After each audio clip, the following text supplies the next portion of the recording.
Hello everyone, welcome back to my YouTube channel chemistry की ABCD. तो आज जो हम टॉपिक देखेंगे वो है atomic number, atomic mass number and atomic mass, यानी कि परमाणु क्रमांक, परमाणु द्रव्यमान संख्या और परमाणु भार या परमाणु द्रव्यमान। चलिए सबसे पहले देखते हैं एटॉमिक नंबर क्या होता है। तो आप सभी को पता होगा किसी भी एटम में number of electron is equal to होता है नंबर ऑफ प्रोटॉन, यानी कि इलेक्ट्रॉन और प्रोटॉन का नंबर किसी भी एटम में दोनों में सेम, एटम में दोनों का नंबर क्या होता है, सेम होता है। अगर इलेक्ट्रॉन 20 है तो प्रोटॉन भी 20 होगा, ये दोनों हमेशा क्या होता है, सेम होता है। तो इस बात को लेकर साइंटिस्ट में बहुत कन्फ्यूज़न हो गया कि हम एटॉमिक नंबर को किसके बेस पे रखें, इलेक्ट्रॉन के बेस पे रखें या प्रोटॉन के बेस पे रखें, क्योंकि क्या है, दोनों की संख्या तो सभी एटम में बराबर होती है, सेम होती है। तो ऐसे में एक साइंटिस्ट आए, साइंटिस्ट मोस्ले, जिन्होंने हमारा मॉडर्न पीरियोडिक टेबल दिया है, उन्होंने कहा कि हम एटॉमिक नंबर को प्रोटॉन के बेस पे रखेंगे। ठीक है, तो बाकी साइंटिस्ट ने कहा कि क्यों, जब दोनों का नंबर सेम है तो हम प्रोटॉन के बेस पे ही क्यों रखेंगे। तो उन्होंने बताया कि किसी भी एटम के सेंटर में जो न्यूक्लियस होता है, नाभिक होता है, उसके अंदर प्रेजेंट होता है ना प्रोटॉन। तो ये जो प्रोटॉन होता है ये नाभिक के बाहर नहीं जा सकता है, मतलब किसी भी परमाणु के बाहर नहीं जा सकता है। लेकिन जो इलेक्ट्रॉन होता है वो परमाणु के बाहर जा भी सकता है, किसी भी एटम के बाहर जा सकता है, और किसी दूसरे एटम से इस एटम के अंदर इलेक्ट्रॉन आ भी सकता है। मतलब इलेक्ट्रॉन क्या होता है, अस्थायी कण होता है। जैसे यहाँ पर हम एक गवर्नमेंट बैंक को देखें और एक प्राइवेट बैंक को देखें, इसमें मान लीजिए 10 एम्प्लॉय हैं और इसमें भी 10 एम्प्लॉय ही हैं, तो हम ये कह सकते हैं क्या कि ये भी बैंक है, ये भी बैंक है, एम्प्लॉय भी सेम है, तो ये दोनों सेम ही चीज़ तो हुई है। ऐसा नहीं होता है ना, हम किसको ज़्यादा प्रेफरेंस देते हैं, गवर्नमेंट को।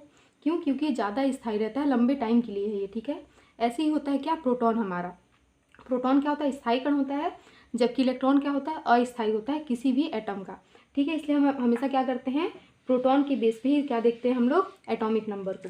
जैसे सोडियम का एटॉमिक नंबर होता है 11, मतलब ये क्या है, 11 प्रोटॉन की संख्या है। ठीक है, इसका अगर स्ट्रक्चर देखें हम तो सोडियम का कुछ इस प्रकार से होता है। फर्स्ट को उसमें 2 इलेक्ट्रॉन, फिर 1 2 3 4 5 6 7 8, और लास्ट वाले में होता है सिंगल, 8 2 10 और 1 11 हो गया। तो ये क्या करता है, अपना ऑक्टेट कंप्लीट करने के लिए, अपना अष्टक पूर्ण करने के लिए ये वाला जो लास्ट वाला इलेक्ट्रॉन होता है इसको डोनेट कर देता है, दे देता है बाहर। तो ऐसे में क्या होता है, इसका ये वाला जो कोष है ये वाला पूरा खत्म हो जाता है। तो पहले क्या था, इसका इलेक्ट्रॉन की संख्या 11, अब क्या हो गया है 10। तो ऐसे क्या होता है, अगर हम इलेक्ट्रॉन के बेस पे रख देते तो इलेक्ट्रॉन का नंबर तो हमेशा चेंज होते रहता है, कभी बढ़ेगा कभी घटेगा। तो ऐसे में जो हमारा आवर्त सारणी पीरियोडिक टेबल, वो स्टेबल हो ही नहीं पाता कभी। ठीक है ना, क्योंकि इलेक्ट्रॉन की संख्या चेंज होती रहती है तो एटॉमिक नंबर भी चेंज होते रहता। इसलिए हम हमेशा प्रोटॉन पे फोकस करते हैं। अब देखिए, जैसे ये यहाँ क्या था, जो Na था सोडियम, ये क्या है, अभी न्यूट्रल है, इसमें कोई चार्ज नहीं है, और 11 इलेक्ट्रॉन है और 11 ही प्रोटॉन है। लेकिन जब ये इलेक्ट्रॉन दे देता है तो ये क्या बन जाता है, Na प्लस बन जाता है। जब भी किसी में प्लस या माइनस चार्ज आता है उसको हम क्या बोलते हैं, आयन बोलते हैं। तो ये क्या बन गया है, आयन बन गया है। तो आयन में क्या होगा, इसमें इलेक्ट्रॉन की संख्या 10 है और इसमें क्या है, 11 ही है। तो हम एक बार ये बोल सकते हैं कि न्यूट्रल वाले में इलेक्ट्रॉन और प्रोटॉन दोनों की संख्या हम देख सकते हैं एटॉमिक नंबर के लिए, लेकिन आयन में हमेशा हम प्रोटॉन की संख्या ही देखेंगे, क्योंकि इलेक्ट्रॉन की तो चेंज हो जाती है, कभी बढ़ जाती है कभी घट जाती है। ठीक है, ओवरऑल आप लोग ये समझिए कि हमें प्रोटॉन की संख्या पे ही फोकस करना है।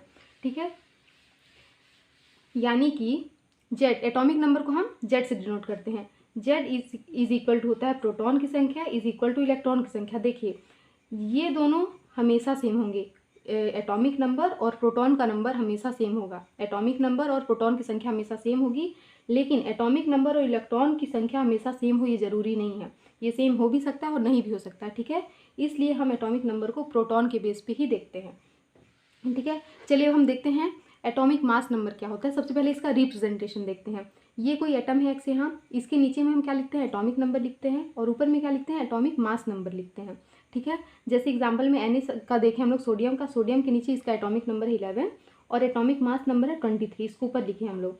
ये क्या है 23, सोडियम के अंदर जो न्यूक्लियस प्रेजेंट है उसमें प्रोटॉन और न्यूट्रॉन का नंबर है 23। ठीक है ना, मतलब ये क्या है, न्यूक्लियस का एटॉमिक मास नंबर है 23। ठीक है, तो जैसे हम यहाँ लिखते हैं Na 11 और ये 23, तो ये क्या है, 11 प्रोटॉन का नंबर है। ठीक है, प्रोटॉन की संख्या है, 23 क्या है, प्रोटॉन प्लस न्यूट्रॉन है। तो हम proton plus neutron is equal to लिख दें 23 है। प्रोटॉन हमें पता है कितना है, 11, तो 11 प्लस n अगर करें हम 23, तो n क्या है, न्यूट्रॉन, तो हमें न्यूट्रॉन आसानी से मिल जाएगा ना, तो n इज इक्वल टू आ जाएगा 12।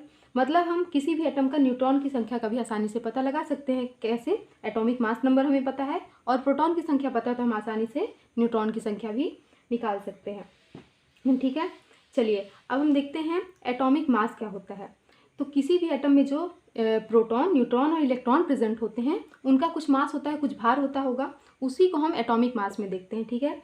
तो इनका क्या होता है, वेट बहुत कम होता है, इसीलिए हम इसे बड़े यूनिट में नहीं माप सकते हैं। तो इसके लिए एक स्पेशल यूनिट बनाई गई है जिसे बोलते हैं AMU, यानी कि एटॉमिक मास यूनिट, ठीक है। तो हम इसका कभी भी वैल्यू निकालते हैं तो किस में निकालते हैं, AMU यूनिट में निकालते हैं, ठीक है। तो देखिए किसी भी सारे एटम के लिए बात हो रहा है ना, मास ऑफ प्रोटॉन मतलब सारे एटम में एक प्रोटॉन का मास कितना होगा, 1.00750 AMU। ये आप लोग को ये सारा ये जो जितना नंबर है ये याद करना पड़ेगा, ठीक है। और ऐसे ही न्यूट्रॉन का मास क्या होता है, 1.00850 AMU। ऐसे ही इलेक्ट्रॉन का क्या होता है, 0.000549 AMU, ठीक है। अगर ये तीनों हमें याद है तो हम आसानी से किसी भी एटम का एटॉमिक मास निकाल सकते हैं। कैसे, चलिए देखिए। जैसे क्या है, कार्बन एटम है, 6 क्या है इसका प्रोटॉन की संख्या है यानी कि एटॉमिक नंबर है, और 12 क्या है इसका एटॉमिक मास नंबर है, ठीक है।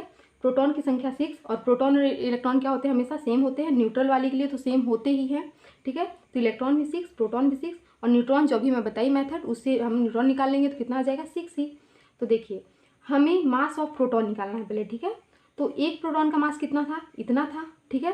तो हमें 6 प्रोटॉन का मास निकालना है, तो हम क्या करेंगे, 6 मल्टीप्लाइड बाई इतना कर देंगे, ठीक है। ऐसे ही मास ऑफ न्यूट्रॉन निकालना है तो एक न्यूट्रॉन का मास इतना है, तो हमें 6 न्यूट्रॉन का मास निकालना है तो 6 इंटू इतना कर देंगे।